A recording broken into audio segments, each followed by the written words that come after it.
നമസ്കാരം. നമുക്കിന്ന് പാഞ്ചജന്യത്തെക്കുറിച്ച് പറയാട്ടോ. ഭഗവാന്റെ കയ്യിലുള്ള വലംപിരി ശംഖാണ് പാഞ്ചജന്യം എന്ന് പറയുന്നത്. അപ്പോൾ ഈ ശംഖ് പൂർവ്വജന്മത്തിലെ പഞ്ചജനൻ എന്നു പേരുള്ള ഒരു അസുരനായിട്ടായിരുന്നു ഉണ്ടായിരുന്നത്.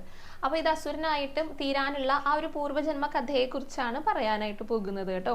ശംഖുചക്രഗദാ പത്മധാരി ആയിട്ടുള്ള ഭഗവാന്റെ കൈകളിലെ ചക്രാദികളുടെ കൂട്ടത്തിലുണ്ടായിരുന്ന ശംഖുണ്ടല്ലോ, ഈ ശംഖിനെ ഒരു അഹംഭാവം വന്നു. അതായത് തന്നെയും കൊണ്ടാണ് ഭഗവാൻ എപ്പോഴും നടക്കുന്നത്. ഭഗവാന്റെ ആ ഒരു അധരാമൃതം പാനം ചെയ്യാനുള്ള ഭാഗ്യം തനിക്കാണ് ലഭിച്ചത്. അങ്ങനെയുള്ള ഒരു ചിന്ത, ഒരു അഹങ്കാരം അത് ഈ ശംഖിന്റെ മനസ്സിൽ വന്നു കേട്ടോ.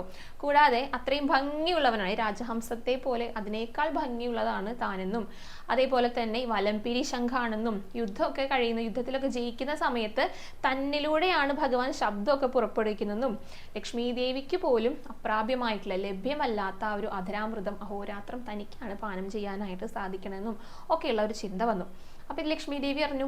ആദ്യം കേട്ടപ്പോൾ ഒരു സങ്കടമൊക്കെ വന്നു. ആ സങ്കടമൊക്കെ കോപമായിട്ട് മാറി. നീ അസുരനായി പോകട്ടെ എന്ന് പറഞ്ഞിട്ട് ഈ ശംഖിനെ ശപിക്കുകയാണ്.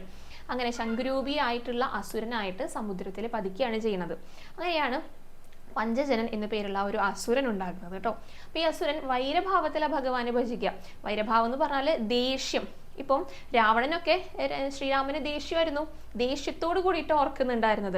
അതേപോലെ തന്നെ ഹിരണ്യകശിപു ദേഷ്യത്തോട് കൂടിയിട്ടാണ്, ജരാസന്ധൻ, ഇവർക്കൊക്കെ ഭഗവാനെ മാത്രമേ ദേഷ്യമുള്ളൂ. ബാക്കിയുള്ള എല്ലാ കാര്യങ്ങളിലൊന്നും അവർക്ക് കുഴപ്പമില്ല, അവർ നല്ലവരായിരുന്നു, ധാരാളം സമ്പത്ത് കാര്യങ്ങളൊക്കെ ഉണ്ട്. പക്ഷെ ഭഗവാൻ കൃഷ്ണൻ എന്ന പേര് കേട്ടാൽ തന്നെ ഇവർക്ക് ദേഷ്യം വരും. അതുകൊണ്ട് തന്നെ ഭഗവാനെ ഭജിക്കുന്നവരെയും ഇവരിങ്ങനെ കൊന്നൊടുക്കും. അപ്പൊ അതാണ് ഈ വൈരഭാവത്തിൽ ഭജിക്കുക എന്ന് പറയുന്നത്. അപ്പോൾ ഈ പഞ്ചജൻ എന്ന് പറഞ്ഞിട്ടുള്ള ആ ഒരു അസുരൻ പ്രഭാസത്തിൽ കുളിക്കാൻ പോയിട്ടുള്ള ആ സാന്ദീപനി മഹർഷിയുടെ മകനെ വധിച്ചല്ലോ. അപ്പൊ അങ്ങനെയാണ് ആ അസുരനെ ഭഗവാൻ വധിക്കുന്നത്. ഭഗവാൻ വധിച്ചു കഴിഞ്ഞാൽ പിന്നെ മോക്ഷല്ലേ ലഭിക്കുക. ഭഗവാനിലേക്ക് ലയിച്ചു, അങ്ങനെ ഭഗവാനിലേക്ക് എത്തിച്ചേർന്നു. എന്നിട്ടാണ് ഭഗവാന്റെ കയ്യിലുള്ള ആ ഒരു ശംഖായിട്ട് ഈ ഒരു അസുരൻ മാറിയത്. അപ്പോൾ ഭഗവാനിലേക്ക് എത്തിക്കഴിഞ്ഞാൽ പിന്നെ എല്ലാം ഭഗവാന് പ്രിയപ്പെട്ടതാണല്ലോ. അങ്ങനെ ഈ ശംഖ് പിന്നെയും ഭഗവാനെ പ്രിയപ്പെട്ടതായി പാഞ്ചജന്യം എന്നുള്ള പേരിൽ അറിയപ്പെടാനായിട്ട് തുടങ്ങി.